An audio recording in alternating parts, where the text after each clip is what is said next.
Boxing fans, boxing critics, and boxing analysts. What is good? Renee Box Young. Salute from the South. I hope you guys are doing great. Thank you so much for subscribing, liking, sharing, etc., etc. I want to talk about this, something that hasn't really been brought up, to light much. And like I said, like you guys know, I like to bring out, different information, that's not being, discussed about much because it gets my attention, honestly. And it's something I have been talking about in other videos, of mine, how, and it's interesting to see how Luda Bella, amazing promoter, a veteran in promoting boxing industry business, he's sharing like the same idea to a certain extent. He's also seeing the same thing, and I want to share it with you guys. It says exclusive. This is on worldboxingnews.net. Link in the description as always. Check it out. It says here exclusive. Lou Dibella considers boxing future.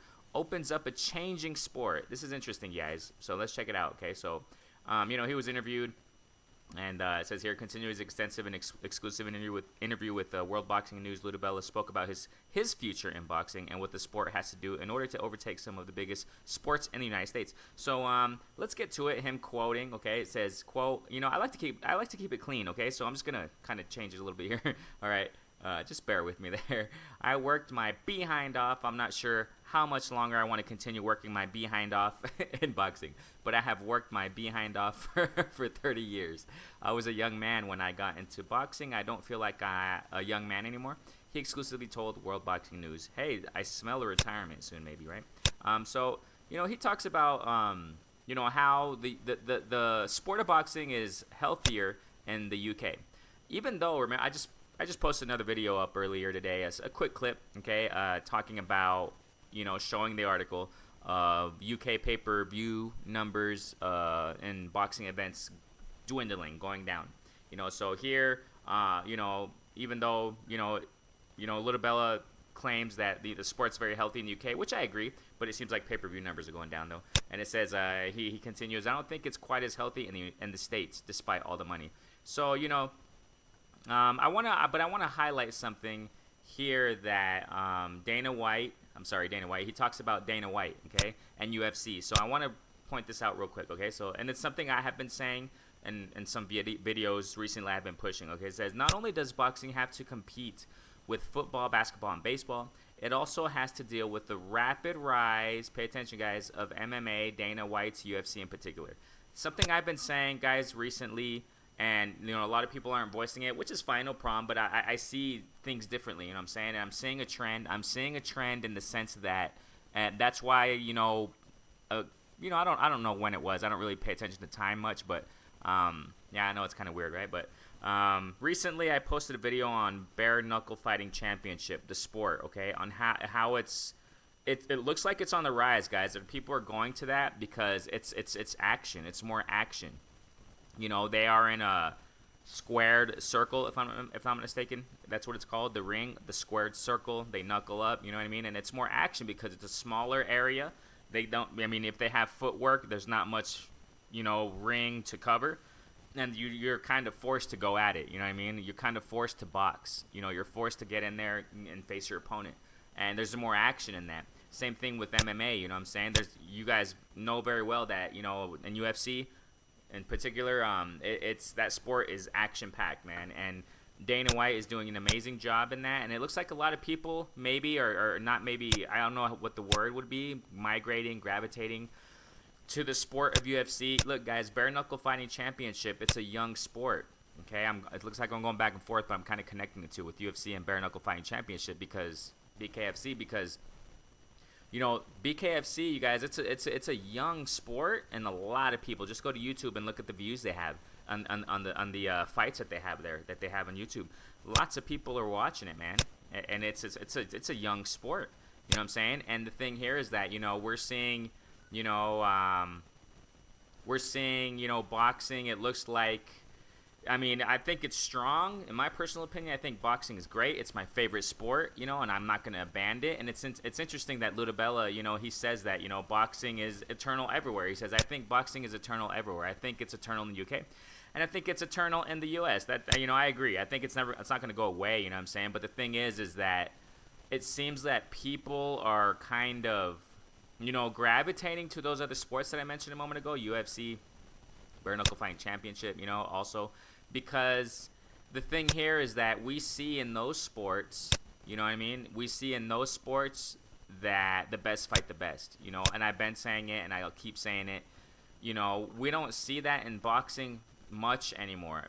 The cool thing is, though, at the same time, we are seeing it, and I personally think there are other promotional companies, platforms such as PBC, ESPN. Sometimes we see it, you know what I mean? No, I'm sorry, Top Rank, and others, but you don't always see it, I think PBC is rocking, is doing great, with great fights and fighters. They have a great stable of fighters, and they're fighting each other and facing each other. But when it comes to the politics, that's what I'm getting at. When it comes to the politics between promoters, between, platforms and things like that, they don't really, it gets hard to see the best fight the best in other stables. That's the problem with boxing, And you got the multitude of belts, which I posted a video some time ago also talking about that. And Lou Dibella also, he was explaining how there are too many belts, and you guys know there are too many belts anyway. So, those kinds of things turn off fans. That's what I'm saying. Those kinds of things don't appeal to fans too much, maybe to casuals, but, because, the glitz and glamour of a whole bunch of belts hanging on a person, and I think I do respect, people who have belts, obviously, fighters who have belts. For example, a woman fighter, Clarissa Shields, GWOAT, I love her. She's great. She's a great fighter, and she is the type of person who really, she wants to fight the best anytime, anywhere, and she's, she has a bunch of belts, and I respect that. But then there are other fighters who really, they got belts, and it seems like they were just kind of handed to them, and the promoters, their managers found, helped their boxers, find certain, loopholes and ways around getting a belt easier. You guys know who I'm talking about. There are lots of fighters. There are a few fighters out there like that. Or, people getting franchise championships where they're on a, special cloud where they can't get touched, and if they lose, they still have that, status. It's just those kinds of things, what I'm saying? It seems like people are seeing that now more and more, and they're seeing more action, you guys, to a certain extent.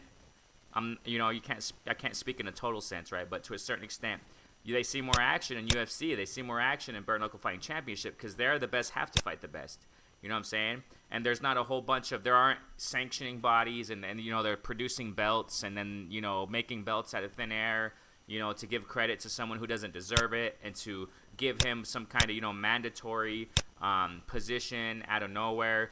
Okay, there's a quick example. These YouTube fight, right?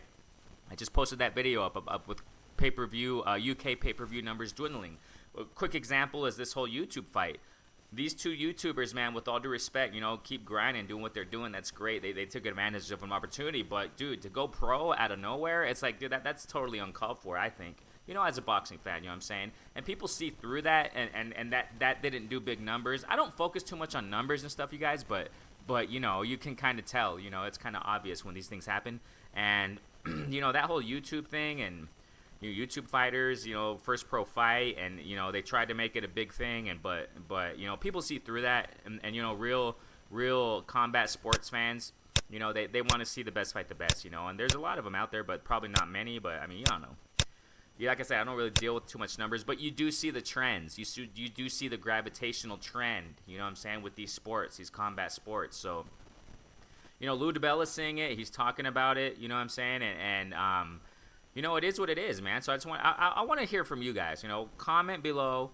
What do you think? Okay, now let me get back to this real quick. I mentioned this in one of my live streams recently. I don't remember which one it was, but about 2020, I think it's going to be a good year of boxing, man. I think it's going to be great. I think it's going to be better. I think it's going to be better than this year. This year was great too. I mean, we had some great fights. We had some great fights this year. You know what I'm saying? So I think it's a changing sport, yes, but I think it's going to probably change to the better and to the worse, I guess you can say. I think it's going to be like some platforms or promotional companies are going to keep doing the, cheap matchups that we don't want to see and trying to pull in fans in outlandish ways, like doing celebrity fights and things like that, just to pull in casuals and things like that, and that's going to turn people off, a lot of people, real boxing fans off. But at the same time, I think we're going to see also, like PBC, promotional companies, platforms, or what have you, going to be pushing out great fights, for 2020. I hope so, and I think we see it. And hey, it is what it is. What do you guys think, man? What do you guys think the future of boxing is? You know what I'm saying? You think it's gonna get bigger, get better? You know, pull in more people. You know, have better fighting events. You know what I'm saying? Matchups, best fight the best. You think we'll see that because we got amazing young champions coming up? You know, so I think we're gonna see a great 2020. You know, Lord willing, I think we're gonna have a great year of boxing in 2020. But at the same time, I think we're also gonna see. You know, I think it's just also we're going to see lots of people continuing going to UFC, man, and you know, watching those fights or bare knuckle fighting championship. I think I really do see those sports growing more, man. So, you know, that's what I personally think. That's my opinion. But hey, what do you guys think, man? Hey, comment, like, subscribe, share, etc., etc. Renee Box Young. Salute from the South. Thank you so much for support. Hey, we're out. Peace.